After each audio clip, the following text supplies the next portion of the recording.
Antes de toda a introdução, né?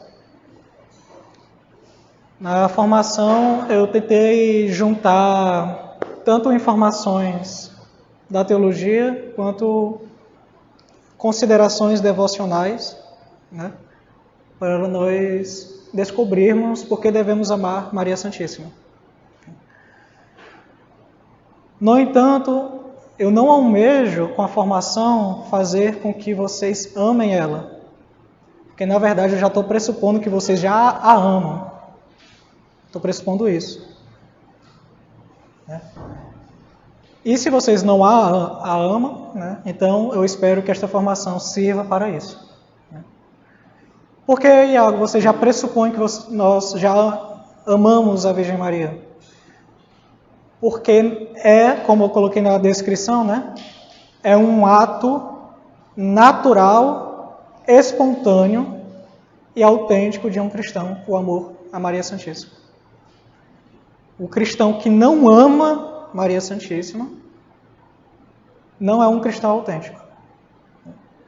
E a gente pode ver isso pela própria história do cristianismo, né?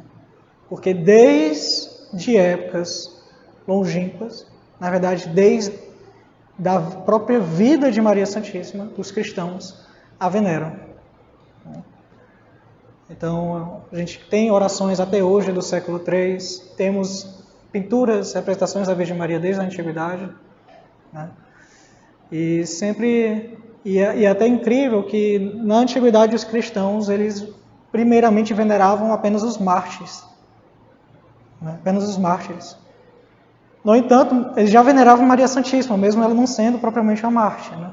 Então você vê que é algo tão autêntico, tão espontâneo, que mesmo diante de um âmbito devocional diferente, né, que ainda não tinha se iniciado com tão explicitamente como a devoção aos confessores, né, Maria Santíssima já estava ali. Isso por quê? O porquê eu vou mostrar hoje, né? Primeiro motivo, já iniciando logo na doida, né? Primeiro motivo para Maria Santíssima ser objeto do nosso amor é porque Deus a ama primeiro. Acabou a formação.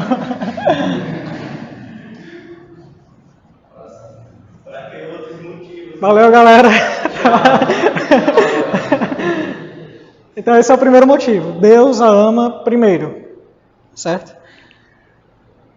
É fato que Deus ama todos os homens. Então, Deus me ama, Deus te ama, Deus te ama, Deus ama a todos. No entanto, nós podemos dizer que Deus, em geral, ama a todos, sim. No entanto, como o amor é o compartilhamento do bem, e eu já falei isso em outras formações, né?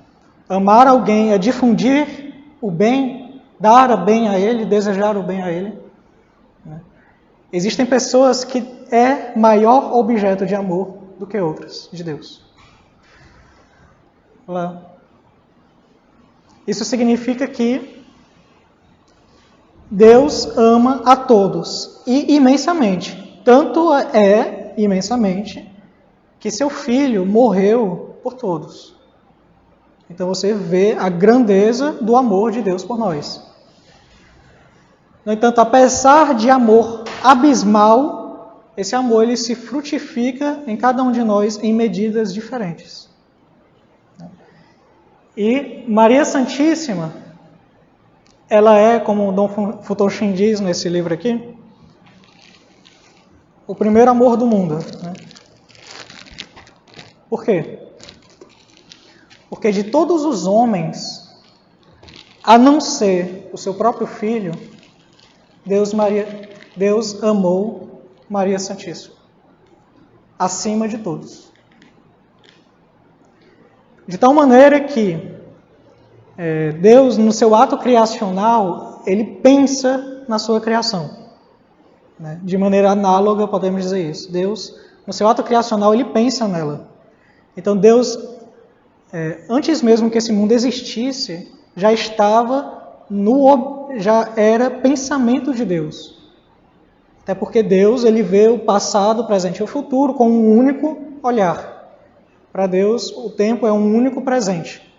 que é Ele mesmo. No conhecimento de si, eterno e absoluto, Deus conhece todas as outras coisas.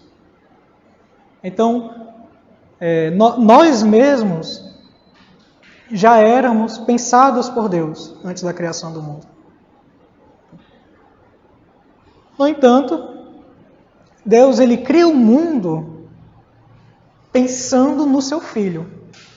E por isso São João, no seu prólogo, ele vai dizer: e por ele todas as coisas foram feitas, pelo verbo todas as coisas foram feitas.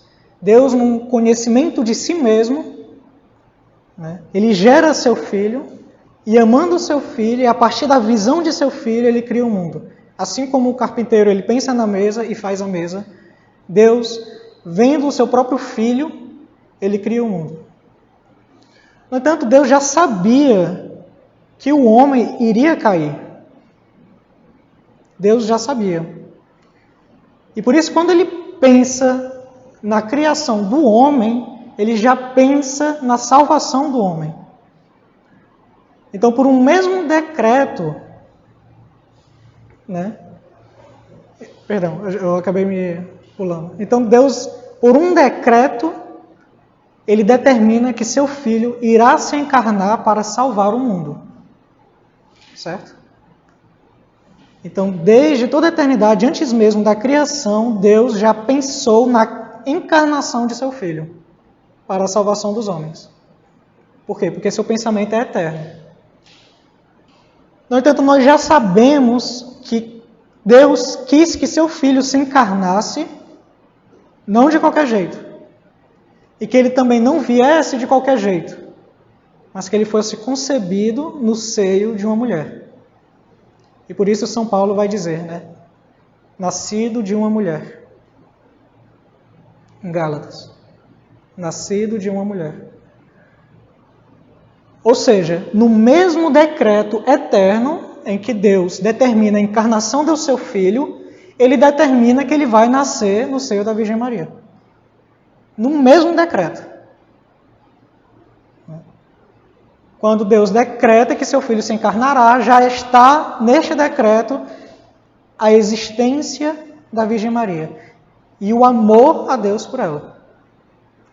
E por isso, a Virgem Maria é o primeiro amor do mundo. Deus já a amava antes de toda a criação.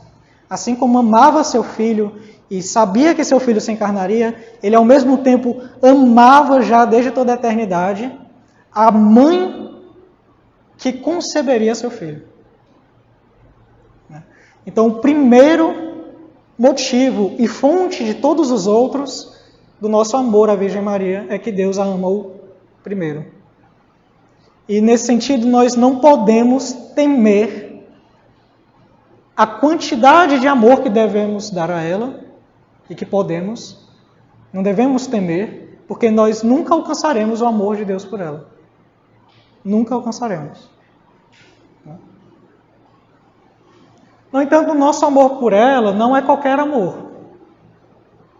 Existem aspectos que fazem com que o amor à Virgem Maria seja qualitativamente superior ao amor que damos a qualquer outra pessoa.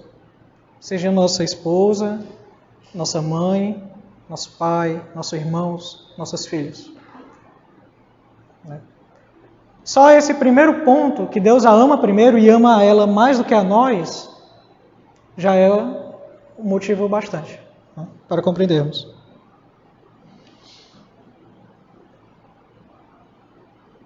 Então, Deus, que a ama primeiro, faz com que ela seja acumulada de graças. Por quê? Porque quanto mais Deus nos ama, mais graça Ele nos dá. E por isso nós podemos dizer, com toda a segurança, que a Virgem Maria ela é a mais santa de todas as criaturas. Pelo objeto de amor de Deus por ela. Quanto mais Deus ama alguém, maior é a graça que ela recebe. Tanto é que Deus dá uma grande missão a todos aqueles que o amam, que Ele ama. Então, por exemplo, Deus dá uma grande missão a Abraão. E Abraão foi objeto de grande amor por Deus. Deus amou muito Abraão. E por isso fez ele nosso pai na fé. E por isso Abraão é um grande santo e patriarca. Deus amou bastante Moisés. E por isso deu a ele uma grande e importante missão. E por isso também, por causa desta missão, que Moisés, Santo Moisés, foi cumulado de imensas graças. E é um tão grande santo. Um dos grandes patriarcas, se não, né, atrás de São José o maior. Ou seja, quanto maior a missão que Deus dá a alguém, maiores são as graças que Ele dá. E é por isso que os grandes patriarcas, os grandes profetas que tinham a grande missão de preparar o povo de Deus eram homens tão santos. Quanto maior a sua missão, maior a graça que Deus dá para cumpri-la. E isso porque Deus o ama de maneira especial. Ou seja, se Moisés, Abraão e os profetas tinham uma grande missão e receberam tantas graças, e esta missão consistia na preparação do povo de Israel, né? Ou então das nações, no caso de Noé, né? Antes do povo de Israel, no caso, a preparação das nações, para a vinda de Cristo, quanto mais amor e graças deu à Virgem Maria, que foi o próprio canal pelo qual veio Cristo, que todos os outros santos estavam preparando, né? Que todos os outros santos estavam preparando. Então, vai dizer Tomás de Aquino, né? Quanto maior a missão de um homem, maior graças Deus dará a ele. E se a Virgem Maria recebeu a missão mais importante da humanidade, ela recebeu mais graças do que todos os outros homens. E se ela recebeu mais graças do que todos os outros homens, ela é mais santa entre todos. E a sua dignidade é imensa. Por quê? Porque enquanto nós fazemos parte da ordem da graça, porque recebemos a graça de Deus e nos tornamos filhos de Deus, nosso Senhor faz parte de uma ordem que a gente chama de ordem hipostática. Ou seja, é a união da pessoa, da humanidade de Cristo, da natureza humana de Cristo, e da sua natureza divina em uma única pessoa. E só é dada esta união hipostática de maneira absoluta em Cristo. Então é uma ordem, é uma dignidade que está para além de todos nós, porque nós não fazemos parte disso, nós não somos Deus e homem, só Cristo é isso. Entretanto, se nós só participamos da ordem da graça, e os santos que já estão na bem-aventurança participam da ordem da graça e da glória, a Virgem Maria é a única mulher que participa relativamente da ordem hipostática. De maneira que, só terminar o raciocínio, de maneira que ela faz parte de uma ordem que nenhum de nós fazemos parte, que é a ordem hipostática. E por isso a sua dignidade supera infinitamente a nossa. Por quê? Porque assim como em um parâmetro de medida, por exemplo, centímetros. Temos 1 centímetro, 2 centímetros, e podemos estender isso infinitamente, não é? Até 1 milhão de centímetros e muito mais, né? No entanto, se eu falo graus Celsius, já é outra coisa. E quanto mais os centímetros aumentam, eles nunca vão alcançar o que seria a medição de temperatura, que é o grau Celsius, né? É a mesma coisa. Não importa quanta graça nós temos, nós nunca vamos alcançar a ordem hipostática, que é outro âmbito, é outra coisa, é outra ordem, é outra coisa. De maneira que a Virgem Maria tem uma dignidade que supera a nossa de maneira absolutamente infinita. Não só quantitativamente, né? Não é quantidade, é qualidade. Qualitativamente, a Virgem Maria é mais santa do que nós, né? Tem uma dignidade que supera a nossa, não só quantitativamente. Não é questão de que a Nossa Senhora é muito santa, não é isso. É que a santidade dela é outro parâmetro, é outro grau, é outro âmbito, é outra qualidade. E porque ela faz parte da ordem hipostática, de maneira relativa, porque foi ela que deu a nosso Senhor a sua humanidade, pela gestação. E é esta humanidade que tem relação real de filiação com ela, que está agora unida à pessoa de Deus. Só isso. E nenhum de nós tem isso. Nenhum de nós temos relação real com a humanidade de Cristo, a não ser pela graça. Mas um parentesco real nós não temos. De maneira que pode-se aplicar a passagem a ela, né? Carne da minha carne, osso dos meus ossos. Né? A matéria total de Cristo foi dada por ela. O DNA de Cristo é totalmente mariano. Porque a matéria de Cristo veio totalmente dela. Não foi ela que gestou a natureza humana? E não teve nenhuma participação de um homem? Então toda a humanidade de Cristo foi dada por ela. Foi gestada por ela. Só pode até objetar a questão de genética de não ter o Y, né, do homem, mas aí entra o mistério da encarnação. Que é um mistério. Teologicamente é um mistério. Não, mas no caso... Não, fala o que tu ia falar. Veja, seu comentário. Outra coisa que eu ia perguntar primeiro em relação às missões angélicas, né? A maior delas foi a Anunciação, né? Aí tu me pegou, que eu nunca li sobre isso. Eu já sabia. Mas talvez, né? Talvez. Para mim faz muito sentido. Né? Porque é uma missão que diz respeito diretamente à pessoa de Cristo. Né? E tem a ver com a maior missão a uma criatura. Uhum. A questão que as missões angélicas nem sempre são perceptíveis da nossa. Pode ter ocorrido missões angélicas no mundo da crucificação, no mundo da paixão. Eu refiro a essa No momento da ressurreição, hoje, que foi anunciar a ressurreição também, entendeu? Então, assim, é muito interessante isso, mas eu acho que não dá para bater uma tela, mas é importante, dentro do mistério de Cristo.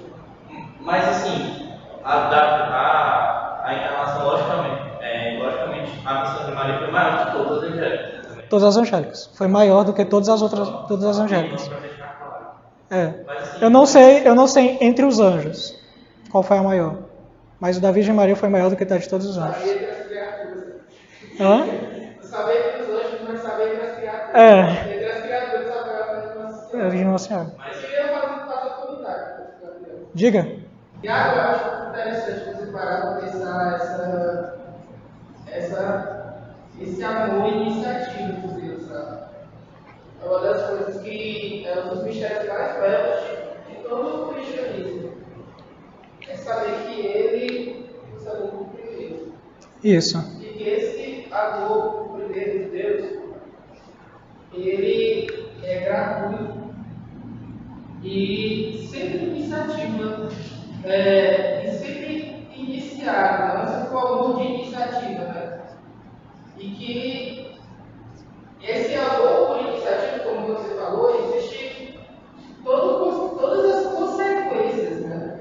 Por exemplo, as consequências que esse amor e iniciativa de Deus para com a vida da Virgem Maria, né? O decreto da encarnação, ela ser cheia de graça, a missão dela, a participação na ordem hipostática, né? A humanidade de Cristo que ela deu à luz do mundo. Então, agora imagine levando para a nossa vida. Quais são as missões que Deus espera de nós? Porque foi Ele que nos escolheu. Sim. Fica aí no ar, né? Aí deixa a reflexão.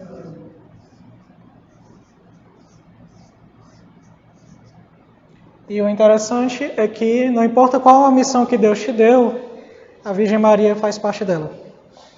Porque sem a graça você não faz parte de missão alguma. E a graça vem pela salvação de Cristo, que foi realizada pela morte de uma humanidade que foi gestada pela Virgem Maria. Né? Eu ia falar antes, né? Eu ia falar depois, mas por exemplo, Quando Cristo está no tribunal, né, de Caifás, muitas pessoas foram testemunhar lá, né? E eram todas testemunhas, em geral, né, falsas. Por que Nossa Senhora não estava lá? Porque ela mesma não foi testemunhar a favor de seu filho. Porque ela consentiu com a salvação. Ela não interferiu na salvação. Porque ela de todo o coração consentiu, cooperou com ela. Mas aí outros assuntos depois da observância. Né? Ponto 2. Por que devemos amar a Virgem Maria? Por causa da virtude da observância.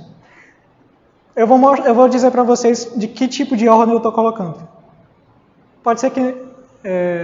enfim. Eu estou tentando mostrar para vocês, primeiro, motivos servis, até chegar aos motivos mais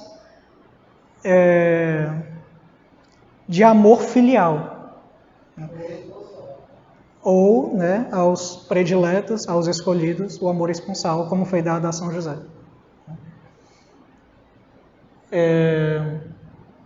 Esse tema aqui, Deus a ama primeiro, ela participar do decreto da encarnação e por isso está vinculada à missão de Cristo. Não é algo meramente assim acessório, como colocam muitos protestantes, né? Pelo menos das seitas pentecostais, né? Não é algo acessório. Tipo assim, ela simplesmente gerou Cristo e pronto. Não é só isso. Tanto é que negam a gestação divina, né? É a gestação de uma humanidade de uma pessoa divina, é a gestação de Deus. É mãe de Deus. Né? Isto aqui a gente chama de predestinação de Maria, predileção de Maria. Ou seja, predestinação. Deus, desde antes da criação, já amou e determinou a sua missão. E desde Gênesis ela está lá. Né? Porque ele vai dizer que é da descendência da mulher, Cristo, a descendência da mulher, que terá inimizade com a serpente. Né? Então, desde Gênesis já está lá o decreto da encarnação e uma encarnação por uma mulher. Não é uma encarnação assim abstrata, Deus nasce da terra, desce dos céus. Não, por uma mulher. Então ela está desde antes da criação e tanto é que já é citada em Gênesis. Né? É citada tanto no Apocalipse quanto em Gênesis. Então ela, assim como Cristo, ele está em toda a história da salvação, a Virgem Maria, ela está no início e também no final da história da salvação. Isso, porque remete, né, misticamente à mulher de Gênesis. É a mulher com M maiúsculo, né, a nova Eva. Enfim, neste sentido, depois eu falo disso. E por causa, então eu vou tentar mostrar do amor servil. O que significa isso, amor servil? É um amor de obrigação, somos obrigados. A devoção mariana é obrigatória a todo cristão. Certo? Obrigatória a todo cristão. E não só isso, necessária a salvação. É antinatural, você devota mariana. É, totalmente antinatural. Eu diria antissobrenatural. E por isso que eu disse, né, que tu estava fora, mas que o amor mariano é um ato natural, espontâneo e necessário a todo cristão. Né? É antinatural, por quê? Antinatural é a questão da antissobrenatural. Por quê? Porque se você for os ortodoxos, eles têm devoção mariana. Os primeiros protestantes, eles tinham devoção mariana, por exemplo, no Lutero, né? Os dominicanos tinham certa devoção mariana. Só depois que houve as ramificações, que o negócio foi ficando cada vez mais e menos com características de cristianismo. E mais com características de judaísmo, outras coisas do Os dominicanos prestam culto de honra, não de invocação, mas de honra. Você vê, porque você vê, quando se separa da igreja, vai se... Né? Para você ver tudo é necessário, e quando é autêntico. Porque quanto mais você se afasta da verdade, mais diluída a devoção mariana. Quer dizer que quanto mais próximo da verdade, mais devoção mariana você é. Mais diluído na prática do amor. Exatamente. Virtude da observância.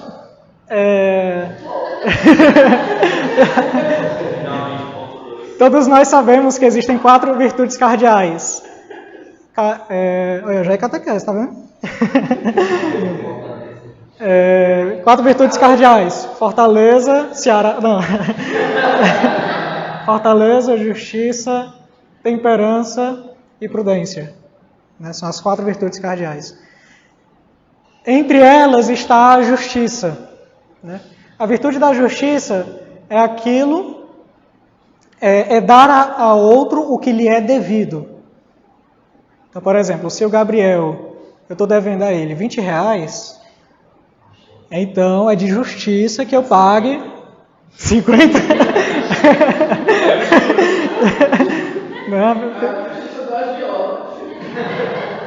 Então, é de justiça que eu dê a ele R$20. A menos que, por exemplo, eu roube uma vaca dele, eu passe tanto tempo com a vaca que eu dê um prejuízo a ele grande. Então eu tenho que dar a vaca e o que foi de prejuízo. Aí é a justiça. Então, por exemplo, a Deus nós devemos a virtude da religião, que aliás é a maior de todas as virtudes da justiça, né? A virtude da religião. Aos nossos pais nós devemos a virtude da piedade. E também à nossa nação. A nação brasileira devemos a virtude da piedade. No entanto, existe um tipo de virtude dentro da justiça que se chama virtude da observância. E eu vou ler o que Royal Marinho vai dizer. Royal Marinho. Ou como os argentinos dizem, Rojo Marinho. Pode ser dada a definição de Santo Tomás. Aquela virtude pela qual oferecemos culto e honra às pessoas constituídas em dignidade. Certo? E aí, desta virtude da observância, vai nascer a dulia e a obediência. Ninguém esperava, né? A dulia e a obediência, que são a obediência que é aquelas pessoas constituídas em dignidade, como o Santo Padre, o Papa Francisco. Né? A virtude da obediência. Dentro da virtude da observância, que é aquela veneração às pessoas constituídas em dignidade, nós temos a dulia, que é a veneração que damos aos santos. Né? Porque, pelo fato de estarem no céu, eles merecem este culto. E Deus quer isto. Deus quer que cultuemos os santos. Por quê? Porque Ele quer estender as suas criaturas, fazer com que as criaturas participem, de alguma maneira, de seu auto Salvador. Né? Então, de alguma maneira, Cristo quer que salvemos as pessoas. Claro que tirando toda a força e eficácia de Cristo, que é o mediador entre Deus e os homens, o único mediador.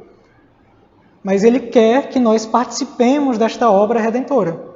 E nós aqui, que estamos aqui, nós podemos fazer isso tendo bons exemplos, né? Ajudando nossos amigos, fazendo as obras de misericórdia, principalmente ensinando os ignorantes a fé. Né?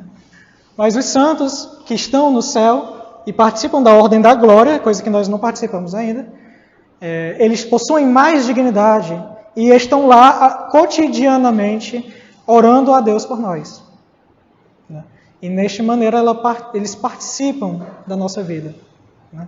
Só que entre os santos se destaca, de maneira óbvia, a Virgem Maria, que nós não rendemos a ela dulia, mas hiperdulia. Aqui é um L, não, é um L e um U. E aqui é a mesma história que eu tinha falado da questão da qualidade e quantidade. Hiperdulia não significa que é uma dulia gigantona, não é isso. Né? Não é uma grande dulia. Isso é São José, que a gente chama de protodulia. Né? Não é uma grande dulia. Toda veneração aos santos, nós estamos louvando neles a dignidade de terem algo de Deus. A graça, a glória, as virtudes, os dons, tudo isso nós louvamos nos santos. Louvamos nos santos aquilo que eles possuem de Deus. Certo? No entanto, a Virgem Maria possui um negócio que nenhum outro santo tem. Que é a participação na ordem hipostática. Eu vou escrever para quem não sabe como é que se escreve. Então, porque Nossa Senhora participa da ordem hipostática, veneramos nela algo que nenhum outro santo tem, que é a participação nisto. É a participação no decreto do Redentor. Então, temos a ela uma devoção que não só supera em quantidade a dos santos, mas supera em qualidade. É outra coisa. É outro grau. Né? Eu não sei nem como é que fala mais. É outro patamar, né?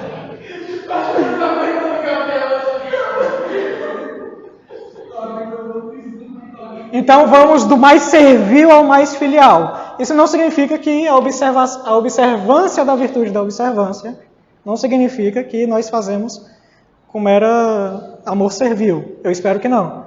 Temos que procurar uma observância filial, né? De filhos. Mas eu estou tentando, né, ao menos em teoria, indo do mais, tipo assim, do obrigatório até uma expressão autêntica e filial de amor a Nossa Senhora. Né? Então, o terceiro ponto pelo qual devemos amar a Virgem Maria é a gratidão.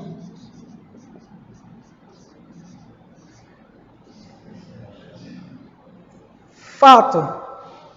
A virtude da gratidão é uma das virtudes da justiça. A justiça de novo aqui. Então, vocês estão vendo que eu estou indo da justiça. Né? Amor servil. Então, a gratidão é uma virtude da justiça. Devemos dar graças, né, corresponder a quem nos faz o bem. E quanto maior o bem, maior a gratidão. Quanto maior o bem, maior... É que ela ainda está lá no... Quanto maior o amor, maior... Então, foi o Samuel aí que colou errado. Então. Vamos lá.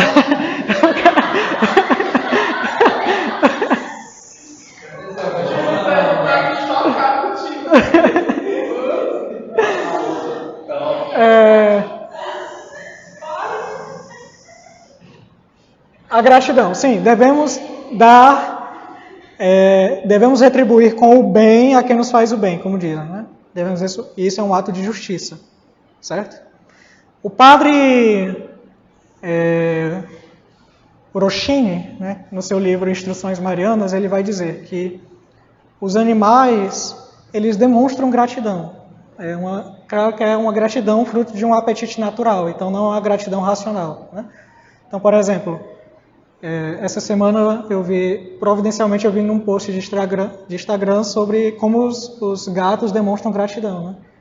Então, por exemplo, o fato de abanar o rabo, né, essas coisas assim, se esfregar no dono, dar inseto morto para ele, né? Essas coisas ele faz para...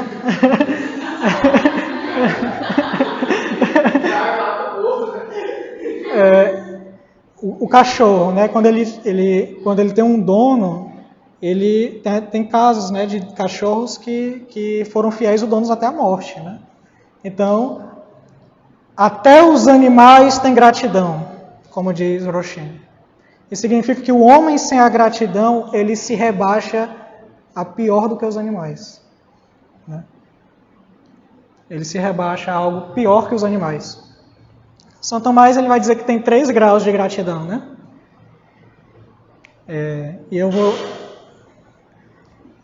Tem um tomista português que ele escreveu... Esse som sempre vem antes de uma música horrível. Eu já parava para pensar nisso. Tô brincando. Isso no terminal, né? Enfim.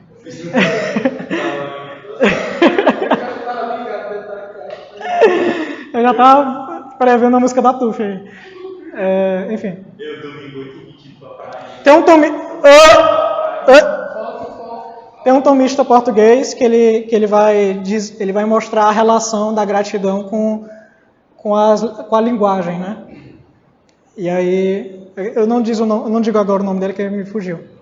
Mas ele vai dizer que, por exemplo, que o primeiro grau, ele vai relacionar com os graus da gratidão de Santo Tomás. O primeiro grau da gratidão é um reconhecimento intelectual de que alguém nos fez bem. Então, por exemplo, se você nem percebe que sua mãe faz um monte de coisa para você, ou fez, né, quando você vivia com ela, né? Então você não tem nem mesmo o primeiro grau de gratidão, que é o reconhecimento intelectual, ou seja, você reconhecer isso. Então, se você não reconhece nem mesmo que a Virgem Maria fez parte da sua salvação, você não tem nem o primeiro grau de gratidão com Nossa Senhora. Certo? Nem isso. E aí ele vai dizer que no inglês, o inglês é thank you, né? Thank you, será thank you, não sei. Thank you, né? E aí ele vai dizer que essa palavra vem de think, que é pensar, né? Né? Pensamento, pensar. E o alemão, agora eu esqueci como é alemão, mas é quase a mesma coisa. Eu ia chamar o comandante, mas o comandante está aqui. É Danke, né? Sim, mas antes, né? Danke, né? Que vem... Todas elas, no inglês e no alemão, eles expressam o primeiro grau de gratidão. Né? No francês e no italiano, eles expressam o segundo grau de gratidão. Qual é o segundo grau de gratidão? É você dar graças, desejar o bem a quem te fez o bem. Então, primeiro grau, reconhecer que alguém nos fez bem. Segundo, desejar o bem. Né? E aí no francês é merci, né? E no italiano é grazie, né? Grazie mille. Que é... E aí temos o terceiro grau de gratidão, que é não só o mero reconhecimento do bem que nos fizeram, e não só meramente o desejo de que alguém faça o bem, não só o desejo de que a pessoa seja retribuída, mas o reconhecimento e o ato efetivo de retribuir este bem. E aí ele vai dizer, como o Gabriel já quase spoilou aqui, que o português é uma das únicas línguas, ou a única língua que tem isso. Que a gente falou obrigado, né? Ou seja, eu sou obrigado a retribuir o bem que você fez a mim. Eu não só desejo o bem, mas se sente na obrigação de retribuir. Obrigado, ele está dentro do segundo grau? Terceiro. Porque já é um ato efetivo de reconhecimento, de justiça, de que deve retribuir. Resumindo em terceiro uma palavra, o terceiro grau seria o quê? O terceiro grau é depois da graça, o terceiro seria o quê? Se sentir na obrigação de retribuir. A obrigação de retribuir. E por isso, se você é cristão e não pensa na Virgem Maria, não agradece a ela, se você não deseja que ela faça o bem aos outros e a você, você não tem gratidão a ela. E se a gratidão ela é tanto mais proporcional quanto mais bem nós recebemos, né? É proporcional ao bem. Eu vou até botar uma barra aqui para indicar a proporção. É proporcional ao bem. Então devemos ter mais gratidão à Virgem Maria do que a todas as outras pessoas. Porque o que é maior, a vida ou a salvação? E quem foi que te deu a vida? Sua mãe, né? E a gente não ama muito nossos pais por causa disso? A Virgem Maria vai te dar a salvação. Te deu a salvação pelo seu filho. Então a gratidão à Virgem Maria deve ser maior, inclusive, a uma das maiores gratidões que nós temos, que é aos pais. Deve ser maior. Quarto motivo.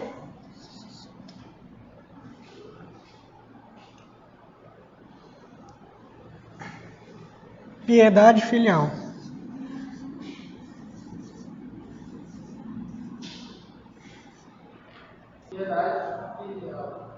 Isso, piedade filial. Então, Nossa Senhora nos fez o bem de que maneira? Ela nos fez o bem ao gerar Cristo. E Cristo... Por que tu está sorrindo? Foi mal. Está feliz, né?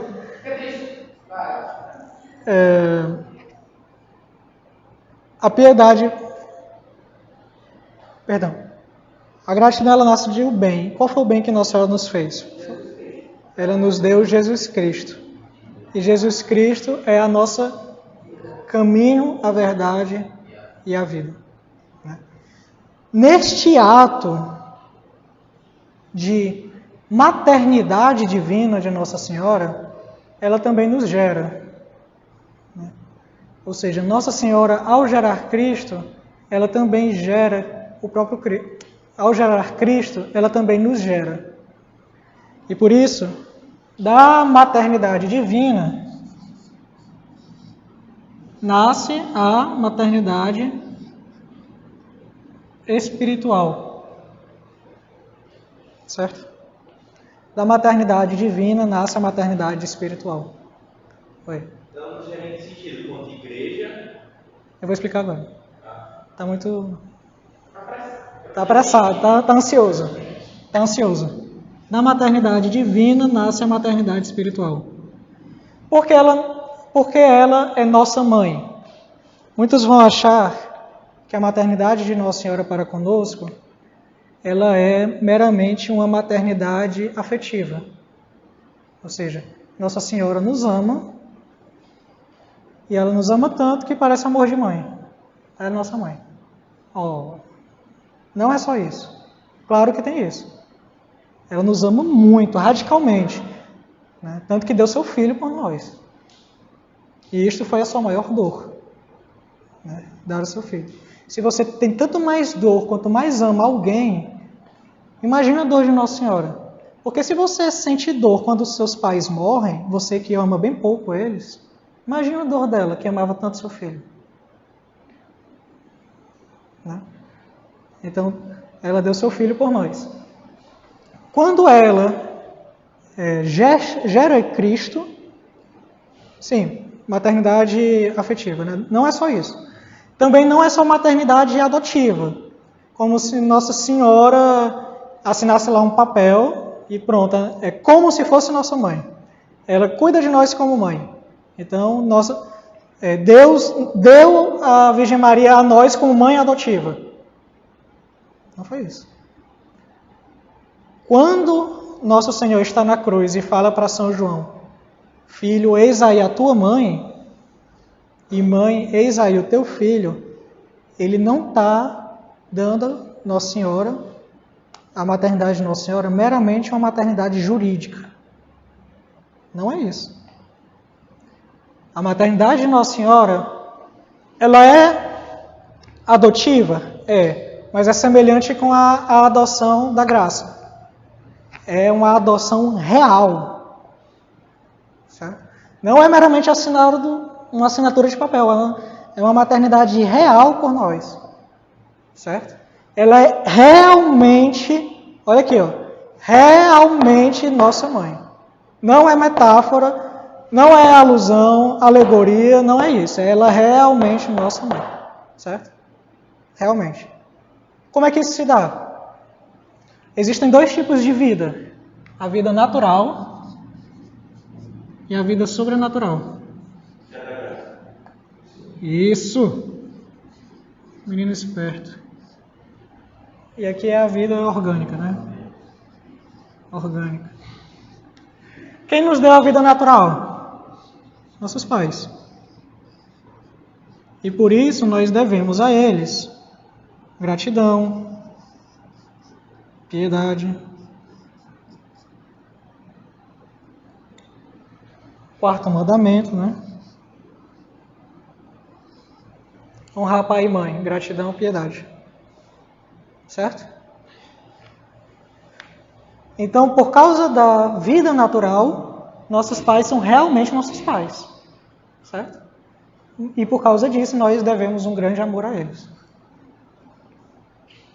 A Virgem Maria, ao ter o seu filho, ela tem a causa da nossa vida sobrenatural. Porque a graça que nos dá a vida sobrenatural, que você vai descobrir mais durante a catequese, o que é exatamente ela. Eu não vou explicar aqui o carro do tempo. Quando ela nos dá a vida sobrenatural da graça, quando ela nos dá Cristo, ela também nos dá a vida sobrenatural da graça. E nesse sentido, primeiro, tem vários sentidos. Nesse primeiro sentido, ela é nossa mãe. Porque ela nos deu a vida da graça ao gerar Cristo. Né? Ou seja, a igreja, que é o corpo místico de Cristo, que nós fazemos parte pela graça, né? Não é só a sua cabeça, mas também seus membros. Então, a Virgem Maria, ao gerar Cristo, não gera só a cabeça, ela gera também seus membros. Então, a Virgem Maria, ela gera Cristo total, não só seu corpo real, humano, né?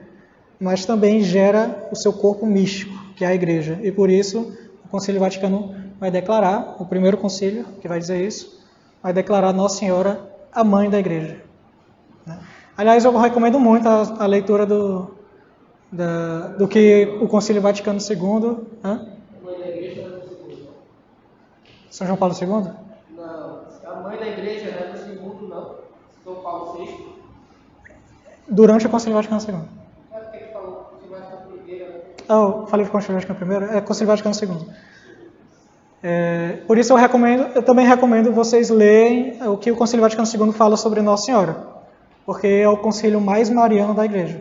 Foi o que mais falou explicitamente sobre Nossa Senhora e sobre seu papel na nossa salvação.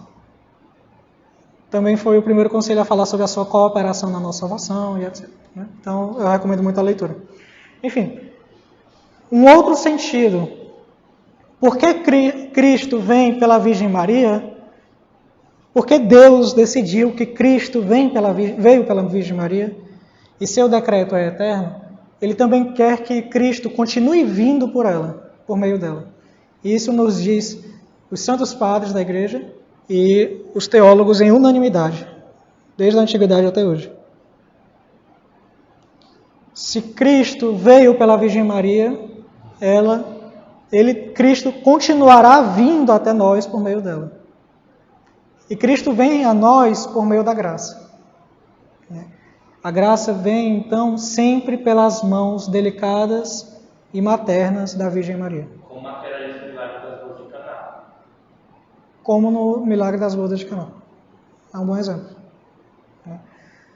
Então, a Virgem Maria, ela sempre ela sempre faz parte, sempre que recebemos a graça, temos um toque da Virgem Maria.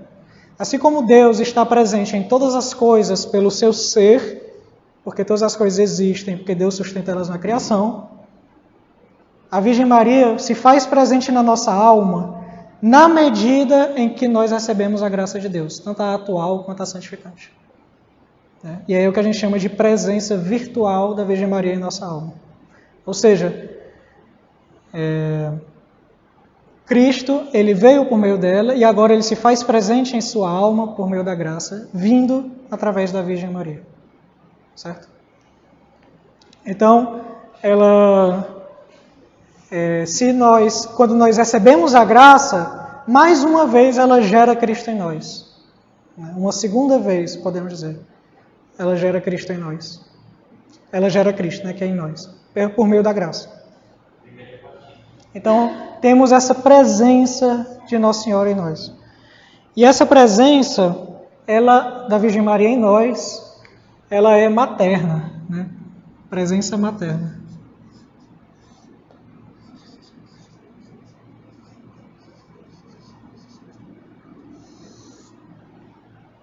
Ela é uma presença materna. Então, no seu batismo, quando você recebeu a graça de Deus, ali havia a presença virtual da Virgem Maria, gerando Cristo em você. E por isso, ela é nossa mãe realmente. Ela é realmente nossa mãe, porque ela gerou Cristo, que é a fonte da graça, e porque ela gera Cristo em nós ao nos dar a graça. O que significa a presença virtual? Que é uma presença de ação. É o ato de dar a graça, Assim como eu já expliquei. Ah, sim. High-tech, Por causa disso, nosso amor pela Virgem Maria, como a graça é superior à natureza, ela é superior, eu nem sei o que é que faço aqui, ela é superior à natureza, então o nosso amor a ela, a nossa piedade filial, deve ser maior. E se a graça ela é maior do que a criação, devemos a ela uma gratidão filial maior do que qualquer gratidão que temos com qualquer outra pessoa. Porque a graça é maior que a criação. E se ela nos dá a graça ao gerar Cristo em nós, então devemos ter uma grande gratidão e amor, mas é um amor agora filial, né? Porque Nossa Senhora nos ama com amor materno.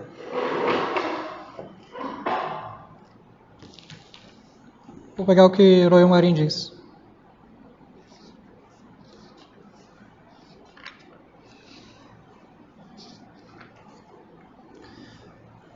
A Santíssima Virgem concebe individualmente a cada alma no momento de receber seu batismo, mas seu trabalho de mãe não para aí.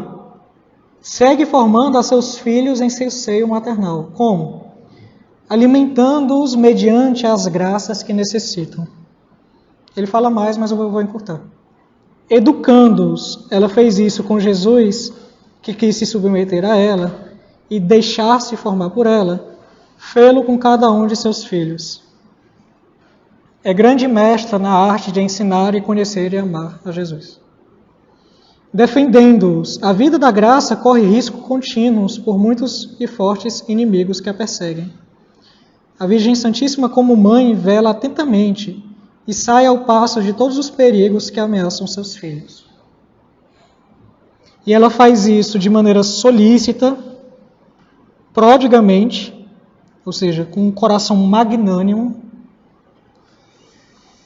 constantemente e amorosamente. Então, a maternidade da Virgem Maria não é algo abstrato e meramente do passado. Ela gerou Cristo. No batismo, ela não é só isso. Ela continuamente nos ama e nos dá as graças de Deus. Continuamente. É um amor contínuo. Né? Nem a questão da paternidade de São José é meramente adotivo, né? Tanto que São José Maria Escrivá, ele era bem crítico desse termo, dizer que São José foi adotivo, apesar de ser um termo utilizado, né? Mas enquanto a Virgem Maria é mãe de Jesus real, São José, ele não é meramente adotivo, mas ele é nutrício. No sentido de que a humanidade de Cristo quis depender da sua subsistência. Né? Então, o corpo que morreu na cruz, ele persistiu durante a sua infância vivendo por causa de São José. Tudo que está falando aí resume uma coisa. O sim de Nossa Senhora é o corpo toda a eternidade. Sim. O sim de Nossa Senhora, pelo mercado de ação, ele é eterno. Certo sentido. Tá. Porque ele atua no presente, no passado, no futuro. Sim. Porque aqueles que eram santos, eles foram santos no passado, no Testamento, em virtude dos méritos de Cristo. E isso só foi possível pelo Espírito de Maria Santíssima. Então ela é mãe deles também. Sim. E ela é mãe nossa também. Então, é muito engraçado que todas essas ações de Jesus Cristo, da vida de Jesus, elas são o eco da eternidade. Porque elas ressoam, não é eco, né? De fato, ressoam para sempre, antes, durante e depois. É muito lindo. E esse amor materno de Nossa Senhora, ele se estende não só a nós, enquanto filhos reais dela, mas também estava enquanto não éramos batizados. Então, por exemplo, se alguém aqui se batizou tardiamente, ou você ainda vai se batizar, não é? Ainda vai ter a graça do batismo, a Virgem Maria já te ama como mãe potencial. Porque você só está aqui porque as graças que você recebe para vir para cá foi dado por ela. Então, a maternidade de Nossa Senhora se estende até os não batizados. É uma maternidade potencial que a gente chama. É muito interessante porque é exatamente igual a paternidade divina. Porque Deus é pai até dos não batizados. Sim. Então, por que ele é pai de Deus até dos não batizados também? Porque o filho de Nossa Senhora é dos não batizados. Até dos não. E aí, se a Virgem Maria ela tem uma caridade tão grande para com Deus, tanto é para conosco, né? Porque quanto mais você ama, porque é um só e mesmo preceito, né? Devemos amar a Deus e ao próximo. É um só e mesmo preceito, como diz a carta de São João, né? Então, se a Virgem Maria ama Deus com um amor abismal, colossal, que nós nem podemos compreender, tanto mais ela nos ama, né? Então, aí está a piedade filial, né? O reconhecimento de que a cada pecado mortal não cometido estava ali a mão de Nossa Senhora. Isso Terezinha vai chamar de salvação preventiva, quando ela vai falar que o Senhor a salvou de impedir, tirando, porque é como se você estivesse andando no caminho, tivesse um buraco, antes de você passar pelo buraco, você vai lá e tira o buraco, entendeu? Então é a salvação preventiva. Então é muito interessante que é isso que a mãe faz. A mãe não espera que o filho se tacar na parede e vir chorando para ela, não. Quando ela vê o filho, então já faz com que o filho torne o caminho para o caminho seguro, né? É assim, nossa. Sim. É assim, porque ela é assim, porque Nossa Senhora é assim. É tanto o amor de Nossa Senhora por nós que ela deu seu filho, né? E isso é ainda mais motivo de amor, né? Porque como ela nos deu seu filho, ainda mais ela nos ama, né? Ela nos ama. Então nós, por tudo isso, né, nós devemos amar a Virgem Maria. E como nós amamos ela? Nós amamos ela, primeiro, tendo gratidão, observância, né? Então, um respeito pela sua dignidade, uma gratidão pela salvação que ela nos deu, porque Deus quis se utilizar dela.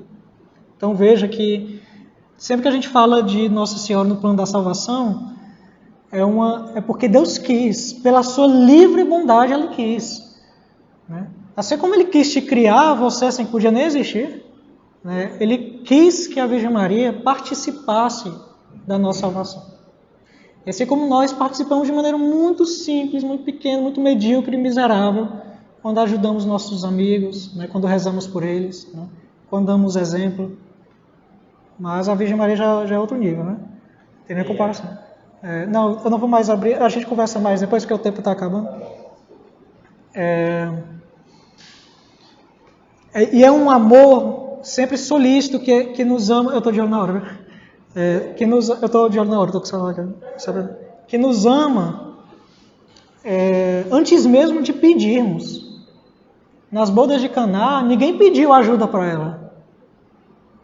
Ela que, como mãe atenta, né, reparou que não tinha um vinho, não tinha uma alegria, não tinha uma graça. Né? Como é teu nome, Júlio? Foi mal.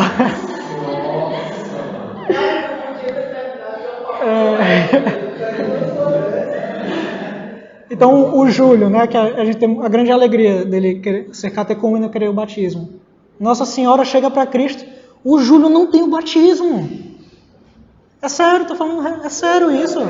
O Júlio não tem o batismo. Dá vinho para ele. Então, ela é uma mãe que nos ama antes mesmo de amarmos ela. Assim como Deus, só podemos amá-lo e seus filhos, né, porque Deus nos ama antes. Nós só temos a fé e a caridade para poder amarmos a Virgem Maria porque ela nos ama antes.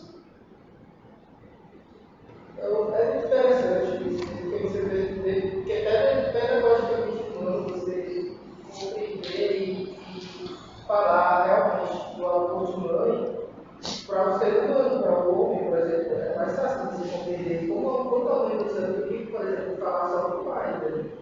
Então você percebe que o que ele está falando ali, tudo é reflexo do amor de Deus.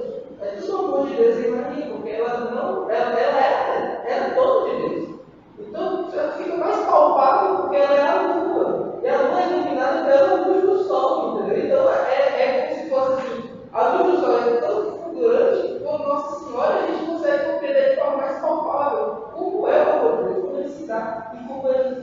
Isso, um dos motivos de Deus querer a Virgem Maria, né, no plano da salvação, foi porque com o pecado nós criamos um medo de Deus. Então, no Éden, quando Adão peca, ele ouve os passos de Deus, ele se esconde, porque ele tem medo. Né? Então, faz parte da pedagogia divina mesmo, para aproximarmos cada vez mais e facilmente de Cristo, nosso Pai, né? Da Santíssima Trindade como um todo, ele nos dá a Virgem Maria. Né? Também para que seja dada à mulher, ao sexo feminino, uma participação na salvação. Porque Deus cria Adão e Eva. E foi por Adão e Eva que o pecado entrou. Então, Cristo ele vem com o sexo masculino, e Santo Agostinho ele faz notar isso. Deus ele ama tanto os homens por inteiro, que se o pecado entrou com o homem e com a mulher, ele quer que a mulher também sinta que foi com uma mulher que veio a salvação. Né? Então, se o pecado veio por um homem e por uma mulher, também por um homem e por uma mulher, né? O novo Adão e a nova Eva. A nova Eva, que é o título patrístico de Nossa Senhora. Né? A nova Eva veio a salvação. Se vê o pecado por um homem ou por uma mulher, vem a salvação. E para terminar, Santo Afonso vai dizer isso dos santos que amavam a Virgem Maria. Feliz, feliz aquele que vos ama, ó Maria, Mãe Docíssima. São João Berckmans, da Companhia de Jesus, costumava dizer: se ama Maria, estou certo da minha perseverança e de Deus obtenho tudo o que quiser. Renovava por isso sem cessar este propósito: quero amar a Maria, quero amá-la sempre. Dizia-o seguidamente, a sós e baixinho: ó, como esta boa mãe excede em amor a todos os seus filhos. Amem-na estes quanto puderem, sempre serão vencidos pelo amor que lhes consagra Maria. Cheguem a amá-la como Santo Stanislau Kotska, tão terno em seu amor para com esta mãe. Dela, ele é um santo jovem, morreu com uns 15 anos. Então, dela falando, abrasava os corações de quantos o ouviam. Imaginaram-se novos títulos e novas palavras em seu louvor. Então, Santo Stanislau louvava tanto a Virgem Maria que faltava palavras, então ele criava títulos para ela. Criava títulos que ninguém tinha falado ainda. Né? Ele mesmo criava. Né? Não começava trabalho algum sem primeiro pedir-lhe a bênção, voltado para alguma de suas imagens. Ao recitar o ofício, o rosário ou outras orações em sua honra, com tanta cordialidade o fazia como se estivesse falando com a Virgem face a face. Aos sons da Salve Rainha, afogueavam-lhe as faces em seu santo amor. Visitando certa vez com um padre jesuíta uma imagem da Santíssima Virgem, perguntou-lhe o companheiro se também a amava. Ele diz: ó meu padre, que mais posso dizer-vos? É minha mãe. E tanta ternura notava-se então, diz o padre, na sua voz e no seu semblante, que parecia menos um jovem do que um anjo a falar do amor de Maria Santíssima. Cheguem a amá-la como um beato hermano que a chamava de esposa amada, e por Maria em retorno foi honrado com o título de esposo. Como São Felipe Neri, a quem só o pensar em Maria já o consolava, e por isso chamava-lhe suas delícias.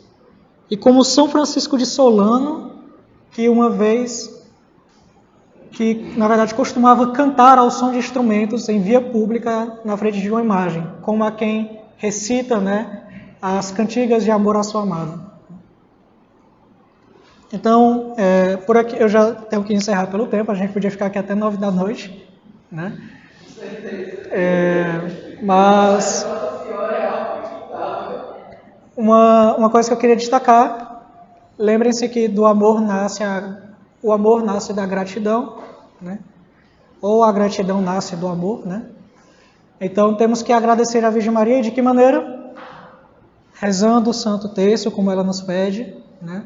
Fazendo parte de alguma congregação mariana ou de algum outro tipo de apostolado a ela honrado, né? Pensando nela e fazendo o apostolado mariano, né? Que é fazer com que as outras pessoas também a amem. E este é o apostolado. E é um sinal de gratidão a ela, né? Então é isso.